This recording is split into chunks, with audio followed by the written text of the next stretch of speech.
काम कर रही हैं, मुझे भी कोई काम बता दीजिए। अरे आओ सुरभि, आते ही काम करोगी क्या? तुम भी तो ऑफिस से काम करके ही आ रही हो ना। क्या हुआ दीदी, ऑफिस में तो काम करना ही पड़ेगा। और अब तो मैं ऑफिस से घर आ गई हूँ ना, तो घर का तो सारा काम अकेले आप ही करती हैं। और सुबह भी आप मुझे टिफिन बना के दी थी, तो मुझे बता दीजिए काम, मैं कर दूंगी। सुरभि, अभी तो मैं सारा काम कर रही हूँ, अभी तो कोई काम नहीं है। जा तुम आराम करो। सुरभि, अब शाम का खाना बनेगा, मम्मी जी जो कहेंगी वही बनेगा, बना लेंगे हम। बड़ी दीदी, इतनी भी अच्छी बनने की जरूरत नहीं है, आप ना मुझे सर पे इतना मत चढ़ाइए। मैं खाना बनाऊंगी, आज शाम का खाना मैं ही बनाऊंगी, आपको नहीं बनाना पड़ेगा। और हमेशा मैं जब से इस घर में आई हूँ, मैं देखती हूँ किचन में आप ही अकेले काम करती रहती हो, ये अच्छी बात नहीं है। और इसका मतलब ये थोड़ी नहीं होता है कि जो घर पे रहे वो दिन रात किचन में काम करे। नहीं भाभी, शाम का खाना मैं बनाऊंगी, बस आप खड़ी हो जाना, मुझे बता देना। हो सकता है थोड़ी बहुत मैं गलती करूँ, वो गलती ना हो तो शाम का खाना आज मैं पूरा अकेले बनाऊंगी, आप अकेले बनाओगी। अच्छा ठीक है, तुम ही बना देना। सुरभि, मैं बहुत खुश हूँ। जब तुम्हारी शादी होने वाली थी ना, तो मुझसे कई लोग बोले कि जो लड़कियाँ जॉब करती हैं वो अपने आप को बहुत लगाती हैं और तुम्हें कुछ नहीं समझेंगी, तुम्हारा कोई सम्मान नहीं रहेगा। लेकिन तुम्हारे आने के बाद तो मुझे ये लगा तुम तो बहुत अच्छी हो, घर का भी काम करने में इतनी इंटरेस्टेड हो और बाहर का काम तो तुम करती ही करती हो। भाभी, सच तो ये है घर का काम बहुत बोरिंग होता है, और आप जो करती हो ना, वेरी डिफिकल्ट जॉब। और सच तो ये भाभी कि घर पे जो लोग काम करते हैं ना, उनकी लोग वैल्यू नहीं करते हैं, यही एक बहुत बड़ी सच्चाई है। और दीदी, मैं ये सब इसलिए कह रही हूँ क्योंकि मेरी मम्मी कोई जॉब नहीं करती थी, घर की जिम्मेदारी को बहुत अच्छी तरह करती थी। और मेरी जो चाची थी वो जॉब करती थी, वो मेरी मम्मी को कुछ समझती ही नहीं थी, उनका सम्मान ही नहीं करती थी, और उनका भी दोस्त नहीं था। मेरी दादी माँ उनको सिर पे चढ़ाई थी। मेरी मम्मी चकरघिन्नी की तरह पूरे घर में दिन भर काम करती रहती थी। मेरी दादी माँ कोई वैल्यू नहीं करती थी उनका। दीदी, मेरी दादी माँ मेरी मम्मी को हमेशा जलील करती थी, उनको ताने मारती थी, उनके काम को तो तनिक भी वैल्यू देती ही नहीं थी। बस मेरे घर में मेरी चाची का गुणगान होता था, हमें बहुत बुरा लगता था, शुरू से ही बिल्कुल भी अच्छा नहीं लगता था। मैं ही सोच ली कि मैं हाउस वाइफ तो बन के नहीं रहूँगी, हाउस वाइफ की कोई वैल्यू नहीं होती है, तो पूरे परिवार के लिए अपनी जान भी दे देना, तब भी घर के लोग उनकी वैल्यू नहीं करते हैं। तो सुरभि, तुम्हारी मम्मी अलग क्यों नहीं हो गई? कोई अलग, काफी समय लगा। लोग अलग बुढ़ापे में होते हैं ना, जब घर में ताता धिन्ना मच जाता है, आपस में एक दूसरे से रिश्ते खराब हो जाते हैं, लड़ाई झगड़ा एकदम महाभारत की कगार पे पहुंच जाता है, तब लोग अलग होते हैं। इतनी आसानी से बड़े परिवार के लोग अलग नहीं होते हैं। बड़े परिवार की सबसे बड़ी कमी क्या है दीदी, जानती हैं? कि वहाँ दिखाएंगे कि हम लोग के परिवार में बहुत एकता है, और जो कि सच्चाई तो ये है, घर के अंदर 36 के आंकड़े होते हैं, 36 के। आप छोटी जरूर हैं, लेकिन कितना एक्सपीरियंस है आपको। क्यों नहीं रहेगा एक्सपीरियंस, राक्षसों के परिवार से आई हो, राक्षसों के। अभी ऐसा ना बोलो अपने परिवार के लोगों को। अरे नहीं दीदी, मैं सच कह रही हूँ, मेरे घर के लोग राक्षस है, राक्षस। और मैं गर्व के साथ कह रही हूँ कि मैं राक्षसों के परिवार से आई हूँ। अच्छा दीदी, मैं आपसे एक जरूरी बात कहने आई हूँ। ये बताइए दीदी, आप हमेशा साड़ी क्यों पहनती रहती हैं? आपको गर्मी नहीं लगती है क्या? ये स्टूपिड ड्रेस पहन के काम करना कितना कठिन है। प्लीज आप साड़ी वाड़ी मत पहना करिए ना। अरे नहीं सुरभि, मम्मी जी को बिल्कुल भी पसंद नहीं आता है, उनको सिर्फ साड़ी ही अच्छा लगता है। तो दीदी, साड़ी तो मैं बिल्कुल नहीं पहनती हूँ, और इस घर की बहू तो मैं भी हूँ ना। सुरभि, तुम्हारी बात कुछ और है और मेरी बात कुछ और है। ये कौन सी बात हो गई कि आपकी बात कुछ और है, मेरी बात कुछ और है?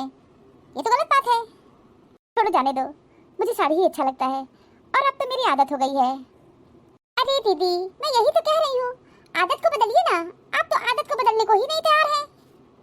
एक काम करिए, आप जाके मम्मी जी से बात करिए कि मम्मी जी, अब मैं साड़ी नहीं पहनूंगी, मुझे सूट पहनना है।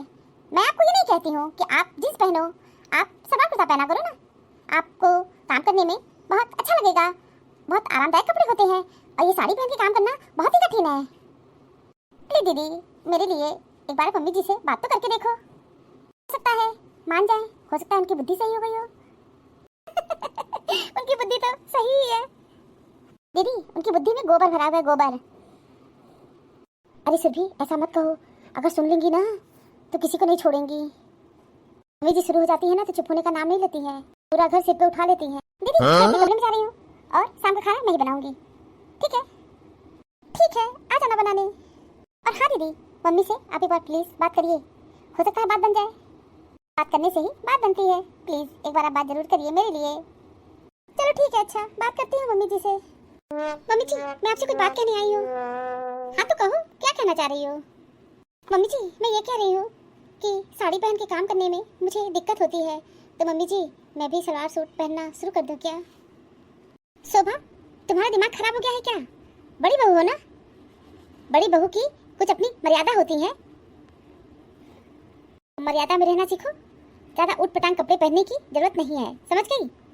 लेकिन मम्मी जी, सुरभि तो, हाँ बोलो, सुरभि तो क्या मतलब तुमको आते ही देरानी से जलन शुरू हो गया? नहीं मम्मी जी, मुझे किसी से कोई जलन नहीं है। मैं तो अपनी देरानी से बहुत खुश हूँ, जॉब करती हैं और अच्छे से रहती हैं। कम इस घर में बदलाव तो आया। तो ये कहना चाह रही हूँ कि देरानी भी तो साड़ी नहीं पहनती है, उनको आप कुछ नहीं कहती हैं, और हमको आप कह रही हो कि साड़ी पहनो साड़ी पहनो। अच्छा, तो अब तुम अपनी देरानी की बराबरी करोगी? ठीक है, बराबरी अगर तुमको करना है तो तुम भी जींस टॉप पहन लो और जाओ जॉब करो, पैसे कमाओ। है कोई गुण सहूर? सिर्फ रोटी बना सकती हो और किसी लायक नहीं हो, समझ गई? जिस लायक हो वही काम करो और वही तुम्हारे पर शोभा देगा। नाम भी तुम्हारा बहुत अच्छा रखा गया है, शोभा। तो जाओ किचन की शोभा बढ़ाओ। तो मम्मी जी, आप मुझे सलवार कुर्ता नहीं पहनने देंगी? हाँ, तुमको सलवार कुर्ता नहीं पहनना है, तुम इस घर की बड़ी बहू हो और साड़ी पहन के अच्छी लगती हो, तो साड़ी में ही शोभा बढ़ाओ और किसी चीज में शोभा बढ़ाने की जरूरत नहीं है। और जाओ मेरे सामने से किचन में काम करो। मम्मी जी, आप बहुत गलत कर रही हो, हम देरानी जेठानी में भेदभाव कर रही हैं आप। तो हम दोनों के साथ एक जैसा व्यवहार करना चाहिए। अब जाओ यहाँ से, मेरा खोपड़ी मत खाओ। मेरी बेटी आने वाली है, इसे ज्यादा अपना दिमाग मत लगाओ। दिमाग कितना है तुम्हारे पास ना, हमको पता है। जाओ किचन में काम करो। अब खड़ी क्यों हो? जाओ। अजीब तमाशा है, जाने का नाम ही नहीं ले रही है।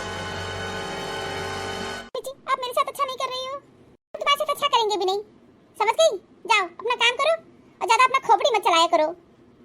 साक्षी, बहुत टाइम लगा दिया आने में। हाँ मम्मी, मुझे आने में देर हो गई। सुबह से तुम्हारा इंतजार कर रही थी, जब से बता दी थी कि मम्मी मैं आने वाली हूँ। इतनी खुशी मिलती है कि तुमसे क्या बताएं। अच्छी, ये बताओ क्या खाओगी? आज तुम्हारे पसंद का खाना बनवाऊंगी। मम्मी, जो बनेगा मैं खा लूंगी, मेरे लिए कोई जन परेशान मत हो। अरे इसमें परेशान होने वाली कौन सी बात है? इतने दिन बाद तुम आई हो, तुम्हारी पसंद का खाना बनेगा। शोभा, कहाँ हो? इधर आओ। अभी थोड़ी देर पहले तुमसे कहे थे कि मेरी बेटी आने वाली है, लेकिन नहीं, तुमको मेरी बिटिया के आने से कोई खुशी तो होती नहीं है। और कब से मैं बुला रही हूँ कि आओ शोभा, लेकिन शोभा पता नहीं किस कमरे की शोभा बढ़ा रही हो। भाभी नमस्ते। नमस्ते दीदी। भाभी, क्या हुआ? आपकी तबीयत नहीं ठीक है क्या? आप मुझे बहुत उदास लग रही हो। अब सनीचा की तरह काहे चेहरा बनाई हो? चेहरे पे प्रकाश लाओ। कुछ भी नहीं हुआ है, मैं ठीक हूँ। भाभी, अब आप मुझसे मत छिपाओ, मैं आपको बहुत अच्छी तरह जानती हूँ। ये मुझे बताइए, बात क्या हुई? मम्मी कुछ कही है क्या? नहीं दीदी, मम्मी कुछ नहीं कही है। भाभी आप छुपा रही हो, मुझे बताओ खुल के, बात क्या हुई है? और मुझे इस तरह आपका चेहरा दुखी और उदास अच्छा नहीं लग रहा है। कोई न कोई बात तो जरूर हुई है, इतना तो मैं जानती हूँ। मैं ये भी जानती हूँ कि मम्मी ही कुछ कही होंगी आपको, क्योंकि इनकी तो आदत है। इनकी कैसी आदत है ना, मैं बहुत अच्छी तरह जानती हूँ। साक्षी, तुम ये कहना चाहती हो कि तुम्हारी भाभी का चेहरा लटका है तो मेरे कारण? जानती हो तुम मेरे बारे में? मम्मी, मैं ये नहीं कह रही हूँ, आप तो उल्टा ही समझती हो कोई बात। हाँ तो सीधा समझा दो ना। सीधा सीधा तुम इल्जाम लगा रही हो कि मेरे कारण तुम्हारी भाभी उदास है, और कह रही हो कि इल्जाम मत लगाओ। ये इल्जाम लगा रही हो कि भाभी तुम्हारी उदास है तो मेरे कारण। हाँ तुम ही बता दो कि भाभी क्यों उदास है। तुम देखो उनका चेहरा, इनके चेहरे पे कोई खुशी है? खुशी की बात छोड़ो। शोभा, जाओ किचन में काम करो, मेरी बेटी के लिए कोई स्पेशल डिश बना के ले आओ। नहीं, अभी भाभी किचन में नहीं जाएंगी और मुझे भूख नहीं लगी है। आगे मुझे ये बताओ कि भाभी उदास क्यों है, उसका कारण मैं जानना चाहती हूँ। तो सुनो, तुम्हारी भाभी एक एक नए नए चोचले लेके आ जाएंगी। साड़ी पहनती थी, अब सुरभि को देख करके इनका भी दिमाग खराब हो गया है। अब ये साड़ी नहीं पहनेंगी, सलवार कुर्ता पहनना चाहती हैं। घर का भी कुछ नियम कानून होता है ना। शोभा सलवार कुर्ता पहन लेंगी तो कैसी लगेंगी, क्या तुम बताओ मुझे? मुझे चौकी का काम करना है और ये जींस टॉप पहनेगी, सलवार कुर्ता पहनेगी। मुझे ये सब नहीं पसंद है। ये सिर्फ और सिर्फ साड़ी पहनेगी, समझ गई? इनको साड़ी पहनने में प्रॉब्लम हो रही है। हम साफ साफ इनको खुल के कह दिए हैं कि सलवार कुर्ता नहीं पहनना है, तुम सिर्फ साड़ी पहनोगी। मम्मी, भाभी कुछ भी गलत नहीं कही है। भाभी अगर सलवार कुर्ता पहनना चाहती है ना, तुमको पहनने दो। साक्षी, मुझे नहीं पसंद है। मम्मी, पहनना भाभी को है और पसंद तुमको नहीं है। उनको पसंद है ना, तुमको पहनने दो। मम्मी, भाभी ठीक तो बोल रही है, उनको पहनने दो। बस हम कह दिए तो कह दिए, नहीं पहनना है तो नहीं पहनना है। अरे साक्षी, तुम रोने क्यों लगी? नहीं मम्मी, मैं इस बात से नहीं रो रही हूँ कि तुम भाभी को सलवार कुर्ता क्यों नहीं पहनने दे रही हो। मैं ये सोच के रो रही हूँ कि तुम मेरी शादी जिस घर में की हो, सब कुछ तो है उस घर में, लेकिन मैं उस घर में खुश नहीं हूँ। मम्मी, तुमको दुख होगा इसलिए मैं कहती नहीं हूँ। जानती हो मम्मी, यही कंडीशन मेरे घर में भी मेरे साथ है। जैसे तुम भाभी के साथ व्यवहार कर रही हो ना, और यही इसी तरह मेरी सास भी मेरे साथ व्यवहार करती है। अब तुम ही बताओ मम्मी, मैं 250 किलोमीटर से दूर से आ रही हूँ। मैं भी मम्मी जी से बोली कि मम्मी जी, मुझे सलवार कुर्ता पहन के जाने का परमिशन दे दीजिए। वो भी तुम्हारी तरह चिल्लाने लगी, बोली नहीं, घर की मर्यादा को भंग मत करो, साड़ी पहन के ही जाओगी, सलवार कुर्ता पहनना ही नहीं है, नाक मत कटाओ मेरी। तुम ही बताओ मम्मी, साड़ी पहनने में नाक ऊंची हो जाती है और सलवार कुर्ता पहनने में नाक नीची हो जाती है। ये कौन सी बात हो गई मम्मी, और ये कैसा तर्क है? तुम भी जानती हो ट्रेन में उतरने चढ़ने में कितनी प्रॉब्लम होती है, और साड़ी वाड़ी पहन के कोई भी इंसान दौड़ भाग नहीं सकता है, हमेशा फंसने का डर होता है। मम्मी, मेरी इसी साड़ी में आंचल में खोज लग गया है। ट्रेन में चढ़ रही थी, पता नहीं कहाँ फंस गया और थोड़ा सा चीरा लग गया है। तुम बताओ मम्मी, अगर मेरी सास मुझे सूट पहनने का परमिशन दे देती तो मुझे कितनी खुशी होती, और मुझे कोई दिक्कत भी नहीं होता। चढ़ने उतरने दौड़ने भागने में कितना आराम रहता है। कहने का मतलब है मम्मी, ये बहुत आरामदायक कपड़े होते हैं। तुम भी उसी तरह हो मम्मी जैसे मेरी सास है। कोई अंतर नहीं है मम्मी, कोई अंतर नहीं है दोनों लोगों में। तुम यहाँ भाभी का उत्पीड़न कर रही हो और ससुराल में मेरी सास मेरा उत्पीड़न कर रही है। अच्छा, तो हम तुम्हारी भाभी को साड़ी नहीं पहनने दे रहे हैं तो ये उत्पीड़न होता है? उत्पीड़न का क्या मतलब होता है? तुम कौन सा खुशी दे रही हो भाभी को? भाभी की इच्छा अनुसार एक भी कार्य नहीं होने देती हो, सब कुछ अपने अनुसार चलाती हो। तो बताओ, तुमसे कौन खुश रहेगा? कोई खुश रहेगा? बुरा तो लग रहा है मम्मी तुमको, लेकिन तुम भी बिल्कुल मेरी सास की तरह हो। सच बता दे मम्मी, मैं अपनी सास से बिल्कुल खुश नहीं हूँ, समझ गई? बहुत सड़ी सोच है उनकी, बहुत सड़ी सोच। इसीलिए मम्मी मेरा आने का मन नहीं करता है। तुम भी भाभी के साथ जो करती हो ना, मुझे नहीं अच्छा लगता है, बिल्कुल भी नहीं अच्छा लगता है। ऐसे लगता है मम्मी कि जैसे मेरी सास मेरे साथ जैसा करती है, सेम टू सेम तुम ऐसा ही करती हो। ठीक है, रोना थोड़ा बंद करो, इसमें कोई रोने वाली बात नहीं है। चुप हो जाओ। अच्छा नहीं लग रहा है हमको, बहुत तकलीफ हो रही है। चुप हो जाओ, मत रो। रो लेने दो, रोने से मन हल्का हो जाता है। मम्मी, सच तो ये है कि मैं अपने ससुराल में तनिक भी खुश नहीं हूँ, तनिक भी खुश नहीं हूँ। शादी हो गई है, निभाना तो पड़ेगा ही। एक तरह से मम्मी रिश्तों को ढोना होता है, और सच तो ये है कि हम लोग रिश्तों को ढोते रहते हैं। हम लोग रिश्तों को ढोते हैं और रोते हैं। देखो मैं रो रही हूँ ना, कितनी खुश हूँ। अच्छा ठीक है, चुप हो जाओ, तुम रो रही हो, मुझे अच्छा नहीं लग रहा है। भाभी बताइए, किस बात से आप इतनी दुखी है? दीदी, मुझे ये नहीं बुरा लगा कि मम्मी जी मुझे सलवार कुर्ता पहनने का परमिशन नहीं दी, बल्कि मुझे सबसे ज़्यादा बुरा ये लगा कि मम्मी जी मेरे काम की तनिक भी वैल्यू नहीं करती हैं। मम्मी जी बोली कि सुरभि जॉब करती है, पैसे कमाती है, और तुम क्या करती हो?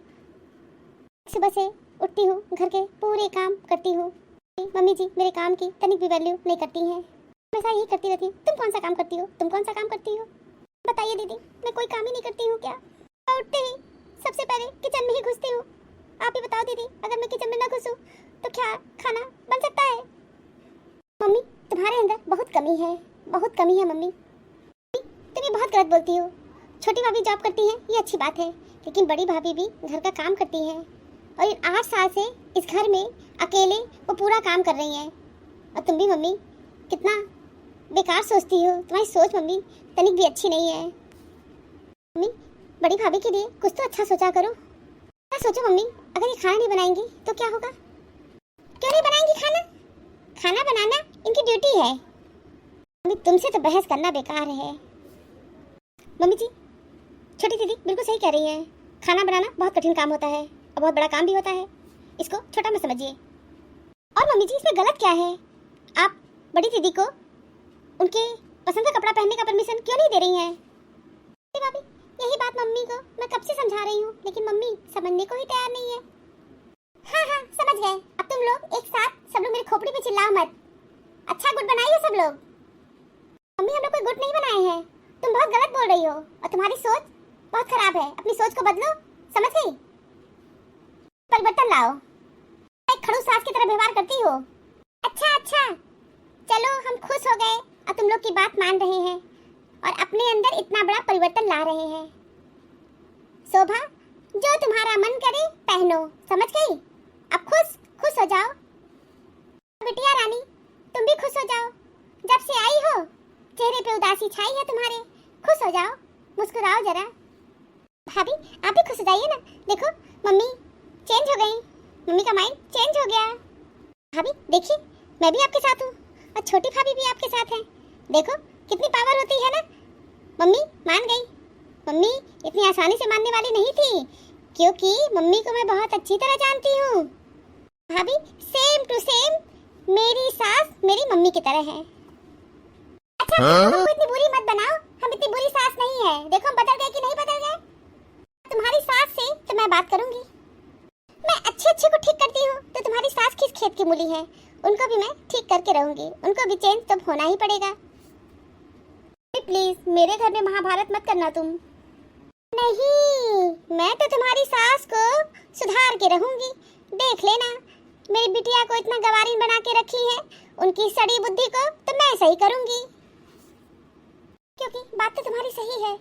तुम कितनी दूर से आई हो और ट्रेन से आई हो, चढ़ना उतरना दौड़ने भागने में साड़ी पहन के कितनी कठिनाई होती है, और सूट पहन के आई होती अपना फटाफट सामान उठाती और चढ़ने फिरने में बचता नहीं है, उलझता नहीं है।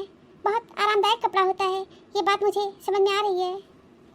और इस बार तुम साड़ी पहन के अपने ससुराल नहीं जाओगी, सूट पहन के जाओगी। देखते हैं तुम्हारी सास क्या बोलती है। अगर कुछ तुमको वो उल्टा सीधा बोली तो मैं उनको छोड़ूंगी नहीं। नहीं मम्मी तुम लड़ाई झगड़ा मत करना। भाभी परेशान मत होइए।